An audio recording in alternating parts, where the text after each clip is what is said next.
Welcome to class 7 of our Python programming series. So today we are going to look at exception handling and debugging in Python. So our learning objectives today is that at the end of this class, students should understand and identify different types of Python errors and exception. Use try, except, else, final, block to handle runtime errors. So prevent program crashes with proper error handling technique. Use debugging strategies such as print-based debugging and breakpoints in IDEs. Write real-world programs that gracefully handle unexpected inputs or behavior. Then debug faulty scripts to locate and fix bug efficiently. So understanding error in Python. In Python programming, error are divided into two major types, which are the syntax error and the runtime errors. So for the syntax errors occur when Python cannot interpret the code due to incorrect syntax. So this error appear before the code even runs. So any error that comes into your IDE before even the code runs is a syntax error. Maybe look at this. You have the print function here, which you open the parentheses, but you wish the parenthesis was open but it was not closed. So this actually is a syntax error because this syntax is not really accepted in Python programming. So you have an output syntax error, unexpected EOF while paraphrasing. So another error is the runtime error. So runtime error is the error that occurs during execution. So common runtime exceptions include the zero division error, which is the error that maybe you are dividing a number by zero. Number is indivisible by zero. So if you divide a number by zero, you have the zero division error. Then the value error, which is the invalid type conversion. So if you are converting an invalid type from one form to the other, we talked about Python casting in Python. We talked about how to convert a data type to another data type. So if you are putting in or you are converting an invalid value, you have the value error. So the type error, when you are mismatched data type. So if you are trying to do some manipulation to a data type that it is not meant for that kind of maybe updates or anything, it will put on this type error. You have the index error. This error is thrown when once you want to access an index number that is not included maybe in a list, dictionary, or string. We have the key error. Key error is assigning a non-existing dictionary key. So if you are dealing with dictionary, we talked about the key value paste. So if you are trying to access a non-existing key, it will throw the key error. The file not found error is when you are attempting to open a file that does not exist. So most times when you are creating a file in Python, you might misspell the file name. So if the file does not exist, when you're trying to access that particular file you created, it will give the file not found error.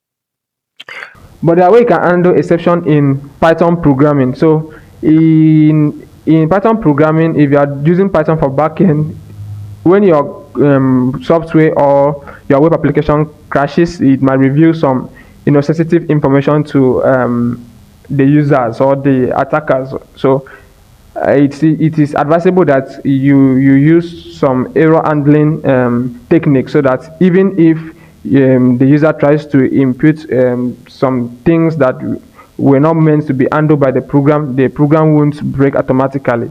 So one of the way of handling these errors can be the try except method. So you can look at the syntax. You use the try, which is the code that will be executed or the code that is supposed to raise the error, and then use the except, and then you define the error that will be raised. So except, exception type. So if it is a zero division error, which can be the error that is raised when we are dividing a number with a zero, you can use except zero division error, and then you give a code that will run if that error is raised. For example, you can look at this. This is a try. This code is going to execute. This is a variable num. It will accept a number from the user and then convert the number to an integer. So it will print 10 divided by that number. So if a user mistakenly or intentionally putting 0 into that number, that number, it will raise a zero division error. So letters cannot be converted to numbers. So if a user try to put in string into letters, let me say, if you try to put in letters of the alphabet into this input, it might raise a value error. So if a value error is raised, it will run the code below it, which is you must enter a valid number. But if a zero division error is raised, to run the code, it cannot divide by 0. Try, except, else, finally explained. Try is the code that may raise an error, except a code to run if an error occur. So the else run if an exception occur in the try block. So if an exception occur in the if no exception, else run if no exception occurs in the try block. So if no exception occurs in the try block, else is going to run. Then finally runs no matter what. So often used for cleanup. So this finally is often used for cleanup is because it run even though the code breaks or even there is a error raised in the code, it finally will make sure that it runs. So the full structure, for example, try file equals to open data.txt. So this is trying to open this data in a read mode. And then exception, file not found. You can look at this. This is an exception error. So a file not found error, if this error is raised, is going to do what? It's going to print file not found. Else, if that error is not raised, so if it tries this, the error is not raised, it's going to do what? It's going to print that file in a read mode, and then to close the file, and then finally we'll make sure that it also joins in execution. So finally we execute operation does what? Operation complete. So debugging techniques in Python. So there is no one way of debugging an error or debugging Python code. It's just a matter of time. As you are good with programming concept and programming syntax, you get to be conversant with debugging. So, but there are some techniques you can use while doing your debugging. Example is the print statement debugging. So you can try to print out some maybe some variable to see if those variable actually have a value.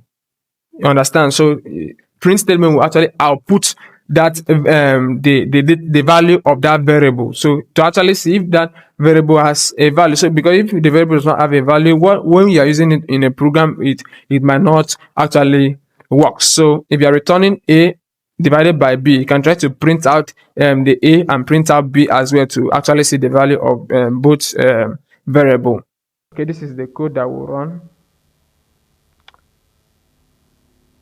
Using breakpoints in IDE, that is VS Code, PyCharm. A breakpoint is a marker set in your code where the debugger will pause.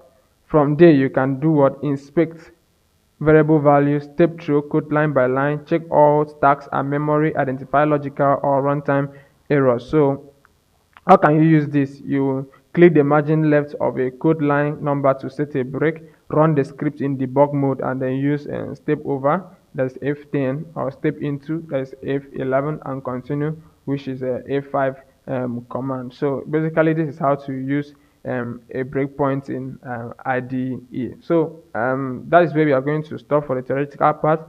Let's get to the lab and do some practical labs exercise. Meet you there.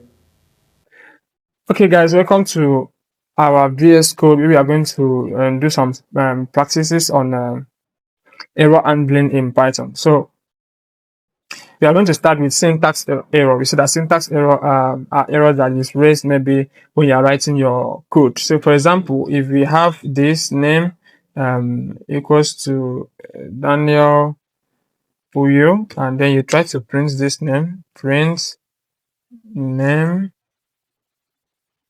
and then something like this is missing. You can see that it's already giving us a red